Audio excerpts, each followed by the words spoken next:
there's no way that I could ever afford the rights to the Game of Thrones theme, so let's all just pretend we hear it in our heads. When I say dragon, you're probably thinking of fire-breathing, scaly beasts from fairy tales, right? Well, I'm about to introduce you to some dragons you can actually keep in your home. And trust me, they are just as magical. Today we're going full-on nerd and combining fantasy with botany by diving into the world of dragon plants. Welcome to what I like to call the Dragon's Den of houseplants. No, we are not pitching business ideas here. No. Unless you count convincing your significant other that you need just one more plant as a business pitch. For those of you that don't know me, hi, I'm Megan, a top plant and gardening writer at House Digest and a self-proclaimed plant nerd with a collection that is 240 strong. My idea of a perfect Saturday? Hunting for rare plants, reorganizing my 3 plant cabinets for the millionth time, and talking to my plants like they're my children. Don't judge, I know some of you do it too. Now, you might be wondering, Megan, why dragon plants? Believe me, come on. Dragon plants are like the cool kids of the plant world. They're exotic, they're dramatic, and they have names that make you feel like you're in a fantasy novel. Plus, they're a fantastic conversation starter. Imagine your friend asking, oh, what's that plant? And you get to casually reply, oh, that's just my dragon's breath Alocasia. Instant plant cred. So what can you expect from our plant journey today? Well, we're gonna be exploring 6 incredible dragon plants, plus a few bonus honorary dragons that are too cool to leave out. We'll cover everything from their native origins to care tips, and I'll even throw in some fun facts along the way that make you the star of your next plant swap. As always, I'll link my sources too so that you can double check my work because we all learn better together. Are you excited? Honestly, I'm pretty pumped about it, so I hope you are too. Let's kick things off with the silver dragon Alocasia. Unfortunately, mine is RIP, so we'll use some stock footage for this. This beauty is like the Targaryen of houseplants. It's got that regal silvery look that just screams, I am fancy and I know it. The silver dragon is a variant of Alocasia biginda, so I'll be using that as a benchmark in terms of care requirements, origins, and things like that. Native to the rainforests of Borneo, this plant is used to living large. In the wild, bigindas can grow up to 3 feet tall and live for several years. But as a houseplant, it usually is a bit more modest, reaching about 1 to 2 feet in height and living for 3 to 5 years with proper care. Speaking of care, let's talk about care requirements. This diva likes bright, indirect light. Think basking in the sun without getting a tan. Silver dragons need warm temperatures between 65 to 80 degrees Fahrenheit and high humidity, like 60 to 80%. Yes, it is high maintenance, but aren't we all? Basically, keep in mind that to make it happy, we want to replicate its native environment as best we can in our homes. As for water requirements, keep the soil consistently moist, but not waterlogged. Think spa, not swamp. Feed it monthly during the growing season with a well-balanced, water-soluble fertilizer. And a fun fact, the silver dragon Alocasia's leaves are so shimmery because they're covered with a thin layer of I can't ever say this word right, so let's do it together. Epicuticular wax. It's like nature's own gloss coat, okay? Just leave it at that. Next up, we have the dragon scale Alocasia, also an Alocasia biginda. If the silver dragon is the Targaryen, then this one is definitely the Stark. It's tough, it's cool, and it looks like it's wearing armor. This plant also hails from the Borneo rainforests. In its natural habitat, it can grow up to 2 to 3 feet tall and live for several years. But like the silver dragon, as a houseplant, it usually stays around 1 to 2 feet tall and will typically live to about 3 to 5 years with good care. Care requirements for this scaly beauty: bright, indirect light. It can tolerate some shade, but too much will dull its scales. Temperatures keep between 65 to 80 degrees Fahrenheit. It likes it cozy, but not cold, and humidity between 60 to 80%. Yes, it is another humidity lover. Maybe consider moving to a rainforest or making your own with all these Alocasias. For watering, try to keep the soil moist but not soggy. It's not a fan of wet feet, but interestingly, it can do semi-hydroponics just fine. This one is currently living in Leca. And you can kind of see, I don't know if I can zoom in on this, you can see it's starting to grow new roots, which means success. And if you do decide to put it in soil, give it a monthly feeding during its growing season with a balanced fertilizer. And fun fact, the dragon scale Alocasia's leaves are so tough and textured, they really do feel like dragon scales. The leaves of the dragon scale have hardened tops and darker green at the center, lightening towards the ends, which creates an almost metallic effect. Moving on to the dragon's breath Alocasia. Whoever was cultivating Alocasias was super into dragons. This plant is bringing some serious fire to our dragon party with its super cool, deep colored leaves. Originally from the lowlands of the Philippine rainforest, this fiery plant stays small, growing up to about 15 inches high, focusing most of its growing effort on its elongated, veiny leaves. Some sources listed it as getting up to 6 feet tall, but I couldn't find an academic or government source to corroborate that, so I'm sticking with probably stays small. In terms of care requirements, though it is a different species from the dragon scale or silver dragon, things are pretty much the same. Give it bright and direct light with temperatures between 65 to 80 degrees Fahrenheit and humidity between 60 to 80%. For watering, keep the soil consistently moist. It is a very thirsty dragon. And give it a monthly feeding during growing season with a balanced fertilizer. And fun fact, the species name for dragon's breath, Heterophylla, roughly translates to different leaves and refers to the dragon's breath's proclivity for having a high variability of its appearance. So my dragon's breath might look different from yours, and that's okay. Next up, we have the dragon's tongue, which is, mine is a little wee one. Tis a wee tongue, it is. I don't know why I've just turned Irish, Scottish, I don't know. I'm gonna stop talking about this now. But yes, there are dragon plants out there that are not Alocasias, I promise. Native to Southeast Asia, this plant is a bit of a ground hugger in the wild, spreading out rather than growing tall. As a houseplant, it usually stays under 1 foot tall and can live for several years with good care. To tame your dragon's tongue, you'll need to give it bright and direct light.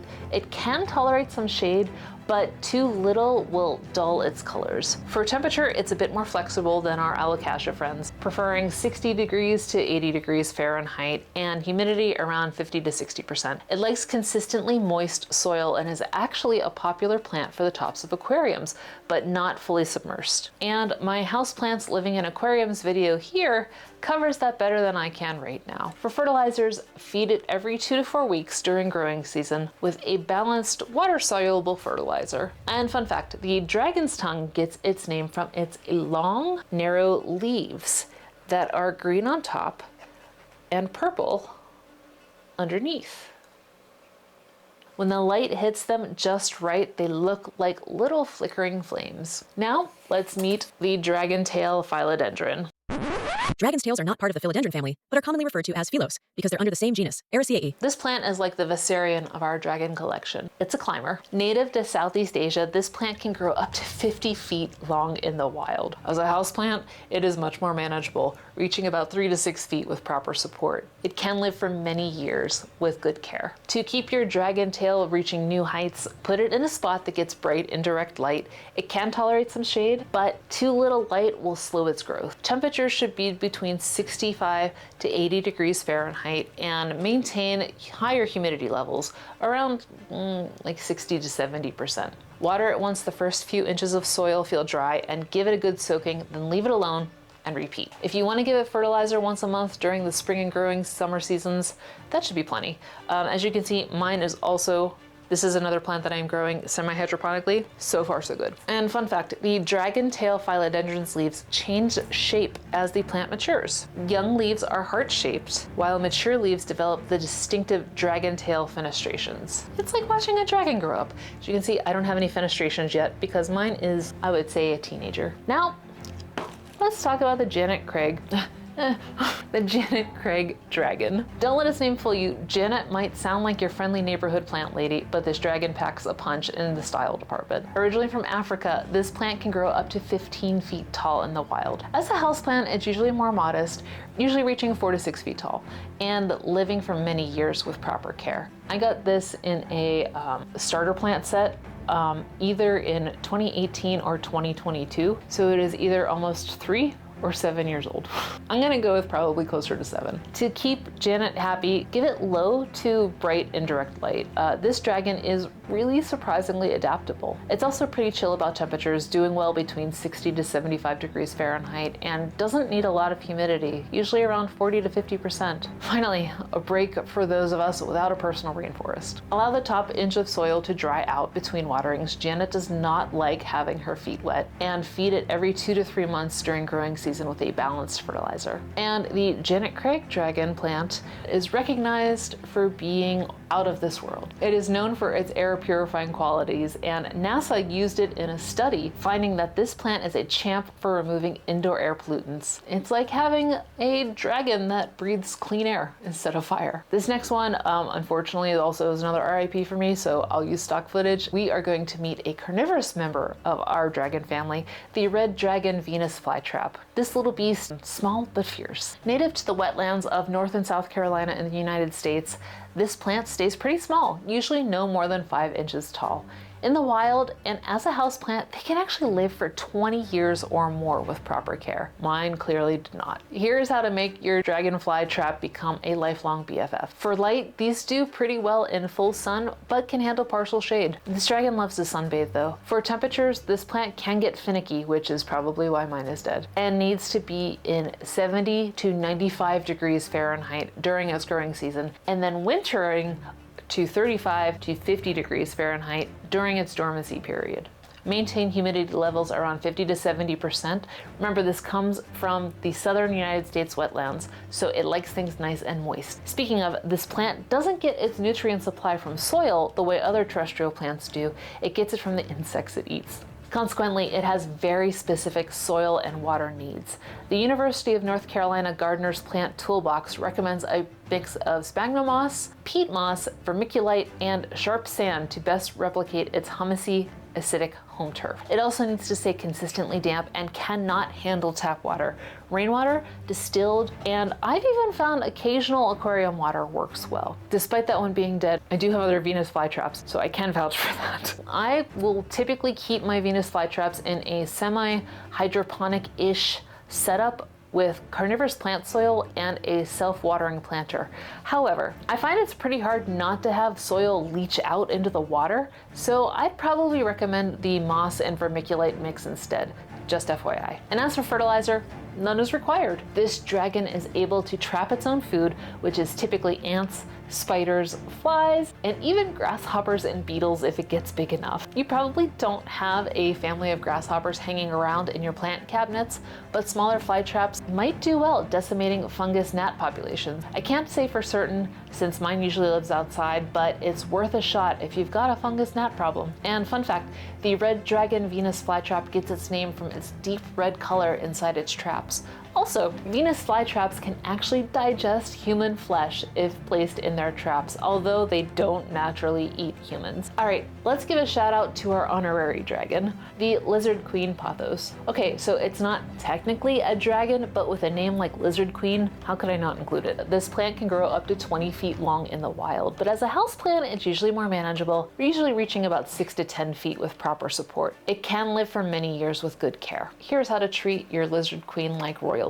Give it moderate to bright indirect light. It can tolerate low light, but it may lose its variegation. Regarding temperatures, it's pretty flexible, doing well anywhere between like 60 to 80 degrees Fahrenheit, and with humidity between 50 to 70%. Allow the top inch of soil to dry out between waterings and feed it monthly during the growing season with a well-balanced water-soluble fertilizer. My fertilizer pick is usually Jack's Classic, but whatever you've got lying around. And fun fact, the lizard queen Pothos gets its name from its unique variegation pattern that resembles lizard skin. It's like having a shape-shifting dragon in plant form. And finally, where would we be in a world of dragons without a wizard to keep us safe? That's why I'm including the white wizard Philodendron to this list, rounding out our full fantasy plant collection. The white wizard is a hybrid plant, so it does not have native origins. It's actually an offshoot of the species Philodendron, here we go, Philodendron erubescens, which is native to Colombia. That philodendron, which name I will never say again, can get up to 60 feet tall in the wild, but most white wizard philodendrons tap out around 10 feet, which is still nothing to sneeze at. To give your wizard a happy home, put it somewhere that gets medium to bright and direct light. While most philodendrons are pretty easy going with their light levels, the white parts of these leaves, and you see mine is a half moon. Actually, I think I have one that's not half moon. Here's a little wee baby one, so you can see the difference. The white parts of these leaves come from a lack of chlorophyll. Too little light will force the plant to reclaim the white spots, reverting them back to green in order to encourage photosynthesis. On the other hand, frustratingly, too bright of light can scorch the white, so you've got to give it that Goldilocks zone that's just right. White wizards need tropical conditions, so expect to put it somewhere that has temperatures between 65 to 80 degrees Fahrenheit and humidity levels around 60 to 70%. Water it once the top inch of soil is dry, usually every 1 to 2 weeks, and hit it with a dollop of fertilizer once a month during spring and summer. And fun fact, so when the white wizards were coming out, they'd usually get confused with white knight and white princess philodendrons. Here's how to tell if you've got a white wizard. White knights, maybe, actually, I don't know if I have a white knight, but I know I have a white princess somewhere. So it's much easier to do when I have my lights on. I don't know where it is. I have to check my plant inventory. It's a whole thing. But white knights have burgundy stems with roundish leaves. White princesses have narrower leaves and white and pink variegations along the stems. White wizards, though, have rounder leaves, like so, and will only have white variegation along the stems. You can see this one has white variegation right here. This one is harder to show.